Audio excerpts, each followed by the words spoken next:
അസ്സലാമു അലൈക്കും. അപ്പോൾ എല്ലാവർക്കും ഒരിക്കൽ കൂടി നമ്മുടെ ഈ കൊച്ചു യൂട്യൂബ് ചാനലിലേക്ക് സ്വാഗതം. അപ്പം നമ്മുടെ ചാനലൊക്കെ ആദ്യമായിട്ട് കാണുന്നവരൊക്കെ ഉണ്ടെങ്കിൽ നമ്മുടെ ഈ ചാനൽ ഒന്ന് സപ്പോർട്ട് ചെയ്യാനും സബ്സ്ക്രൈബ് ചെയ്യാനും മറക്കല്ല. അതുപോലെ തന്നെ നിങ്ങളുടെ അഭിപ്രായങ്ങളെല്ലാം കമൻറ്റ് ബോക്സിൽ കമൻറ്റ് അറിയിക്കാനും മറക്കരുത്. അപ്പോൾ നമ്മുടെ സ്റ്റോറിയുടെ ബാക്കിയാണ് പറയാൻ പോകുന്നത്. സിംഹാസനത്തിലെ 32 പ്രതിമകൾ എന്ന സ്റ്റോറിയുടെ ബാക്കിയാണ് പറയാൻ പോകുന്നത്. സ്റ്റോറി എന്താണെന്ന് കേൾക്കാം. 7-ാം ദിവസം ഭോജരാജാവ് കൊട്ടാരത്തിലെത്തി സിംഹാസനത്തിലേക്ക് നീങ്ങിയപ്പോൾ 7ാമത്തെ ശിക്ഷയായ കൗമുദി ഉണർന്ന് രാജാവിനോട് പറഞ്ഞു, രാജാവേ, ഈ സിംഹാസനത്തിൽ ഇരിക്കാനുള്ള നിങ്ങളുടെ നിർബന്ധം ഉപേക്ഷിക്കുക. വിക്രമാദിത്യ രാജാവിനെ പോലെ സൻഗുണമുള്ളവർക്ക് ഈ സിംഹാസനത്തിൽ ഇരിക്കാൻ കഴിയുമോ? നിങ്ങൾക്ക് അവനെ ഗുണമെങ്കിലും ഉണ്ടെങ്കിൽ തീർച്ചയായും ഈ സിംഹാസനത്തിൽ ഇരിക്കുക. എന്താണത്? കേൾക്കൂ. ഏറ്റവും മഹത്തായ വീരനായ വിക്രമാദിത്യൻ്റെ കഥ ഞാൻ നിങ്ങളോട് പറയുകയാണ്. ഒരു ദിവസം വിക്രമാദിത്യ രാജാവ് തൻ്റെ കിടപ്പുമുറിയിൽ ഉറങ്ങുകയായിരുന്നു. കരച്ചിൽ കേട്ട് പെട്ടെന്ന് അവൻ്റെ ഉറക്കം തകർന്നു. അവൻ ശ്രദ്ധയോടെ ശ്രദ്ധിച്ചപ്പോൾ നദിക്കരയിൽ നിന്ന് കരച്ചിൽ ശബ്ദം ഉയർന്നു. ഏതോ ഒരു സ്ത്രീ കരയുന്നുണ്ടായിരുന്നു. തൻ്റെ രാജ്യത്തിൻ്റെ ഒരു സ്ത്രീയെ എത്രയോ രാത്രികളിൽ കരയാൻ പ്രേരിപ്പിക്കുന്ന ദുരിതം എന്താണെന്ന് വിക്രമിന് ഒരിക്കലും മനസ്സിലാക്കാൻ കഴിഞ്ഞതേ ഇല്ല. അവൻ ഉടനെ രാജകീയ വസ്ത്രം ധരിച്ച് അരയിൽ തൂങ്ങിക്കിടക്കുന്ന വാളുമായി ശബ്ദം കേട്ട ദിശയിലേക്ക് നടന്നു. ക്ഷിപ്രയുടെ തീരത്ത് എത്തിയപ്പോൾ നദിയുടെ മറുകരയിലുള്ള വനത്തിൽ നിന്നാണ് ആ ശബ്ദം വന്നിരുന്നതെന്ന് അവർ മനസ്സിലാക്കി. ഉടനെ നദിയിൽ ചാടി മറുകരയിലേക്ക് നീന്തി. പിന്നെ നടക്കുന്നതിൽ കരച്ചിലിൻ്റെ ശബ്ദം മരുന്നിടത്ത് എത്തുകയും ചെയ്തു. കുറ്റിക്കട്ടിൽ ഒരു സ്ത്രീ കരയുന്നത് അയാൾ കണ്ടു. അയാൾ ആ സ്ത്രീയോട് കരയാനുള്ള കാരണം ചോദിച്ചു.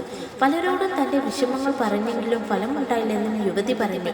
അവളെ സഹായിക്കാൻ സാധ്യമായതെല്ലാം ചെയ്യുമെന്ന് രാജാവ് ഉറപ്പു നൽകി.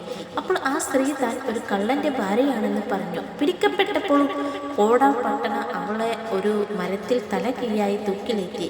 ഈ തീരുമാനത്തിൽ താൻ സന്തുഷ്ടനല്ല എന്ന് രാജാവ് ചോദിച്ചു. ഈ തീരുമാനത്തിൽ തനിക്ക് എതിർപ്പില്ലെന്നും എന്നാൽ വിശന്നു ദാഹിച്ചു തൂങ്ങിക്കിടക്കുന്ന ഭർത്താവിനെ കാണാനില്ലെന്നും യുവതി പറഞ്ഞു.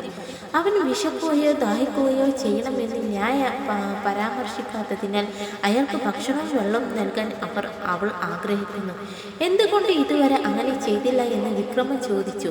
അവൾ ആരുടെയും സഹായമില്ലാതെ തനിക്ക് എത്താൻ കഴിയാത്തത്ര ഉയരത്തിലാണ് തൻ്റെ ഭർത്താവ് തൂങ്ങിക്കൊടുക്കുന്നതെന്നും രാജാവിനെ ഭയന്ന് ശിക്ഷിക്കപ്പെട്ടയാളെ സഹായിക്കാൻ ആരും തയ്യാറാവില്ലെന്നും യുവതി പറഞ്ഞു. അപ്പോൾ വിക്രം പറഞ്ഞു, അവൾ അവരുടെ കൂടെ പോകാം എന്ന്. യഥാർത്ഥത്തിൽ ആ സ്ത്രീ ഒരു വാമ്പയർ ആയിരുന്നു. തൂങ്ങി മരിച്ചയാൾ അവളുടെ ഭർത്താവല്ല. അവൾ അവനെ രാജാവിൻ്റെ തോളിൽ തിന്നാൻ ആഗ്രഹിച്ചു.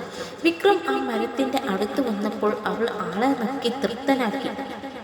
വിക്രമനോട് തനിക്ക് ആവശ്യമുള്ളതെന്തും ചോദിക്കാനും ആവശ്യപ്പെട്ടു. തൻ്റെ പ്രജകൾക്ക് ഒരിക്കലും വിശക്കാതിരിക്കാൻ അന്നപൂർണയുടെ കലം നൽകണമെന്ന് വിക്രം പറഞ്ഞു. അന്നപൂർണയ്ക്ക് ഒരു പാത്രം നൽകാൻ തൻ്റെ അധികാരമില്ലെന്നും എന്നാൽ അവളുടെ സഹോദരിക്ക് അത് നൽകാൻ കഴിയുമെന്നും വാമ്പയർ പറഞ്ഞു. വിക്രം അവനെ പിന്തുടർന്നു ഒരു കുടിലുള്ള നദിക്കരയിലെത്തി.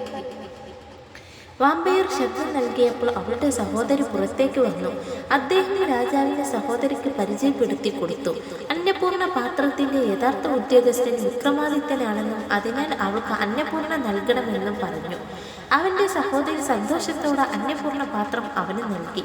അന്നപൂർണയെയും കൂട്ടി വിക്രം തൻ്റെ കൊട്ടാരത്തിലേക്ക് പോയി. അപ്പോഴേക്കും നേരം പുലർന്നിരുന്നു. വഴിയിൽ വെച്ച് ഒരു ബ്രാഹ്മണനെ കണ്ടു. അവൻ രാജാവിനോട് ഭിക്ഷയിൽ ഭക്ഷണം ആവശ്യപ്പെട്ടു. വിക്രം അന്നപൂർണ പാത്രത്തോട് ബ്രാഹ്മണന് വയറു നിറയെ ഭക്ഷണം നൽകാൻ ആവശ്യപ്പെട്ടു. സത്യത്തിൽ ബ്രാഹ്മണരുടെ മുന്നിൽ പലതരം വിഭവങ്ങൾ വന്നിട്ടുണ്ട്. ബ്രാഹ്മണൻ ആവശ്യത്തിന് ഭക്ഷണം കഴിച്ചപ്പോൾ രാജാവ് അദ്ദേഹത്തിന് ദക്ഷിണ നൽകണമെന്ന് ആഗ്രഹിച്ചു. ബ്രാഹ്മണൻ അന്നപൂർണ പാത്രത്തിൻ്റെ അത്ഭുതം സ്വന്തം കണ്ണുകൊണ്ട് കണ്ടതിനാൽ അദ്ദേഹം പറഞ്ഞു, നിനക്ക് ദക്ഷിണം നൽകണമെങ്കിൽ ഈ പാത്രം എനിക്ക് തരൂ. ദക്ഷിണ അങ്ങനെ ആരുടെ മുന്നിലും ഭക്ഷണത്തിനായി കൈ നീട്ടേണ്ടി വരില്ല. വിക്രം അറിയാതെ ആ നിമിഷം തന്നെ പാത്രം അവന് നൽകി. രാജാവിനെ അനുഗ്രഹിച്ച ശേഷം ബ്രാഹ്മണൻ പോയി. അവൻ കൊട്ടാരത്തിലേക്ക് മടങ്ങി.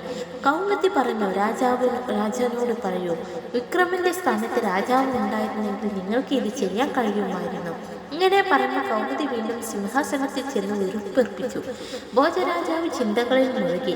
സിംഹാസനത്തിൽ ഇരിക്കാൻ മറ്റൊരു വഴി തേടാൻ തുടങ്ങി. പിറ്റേന്ന് 8ാം ശിക്ഷയായ പുഷ്പതിയുടെ രാജാഭോജത്തിൽ പാത തടഞ്ഞു.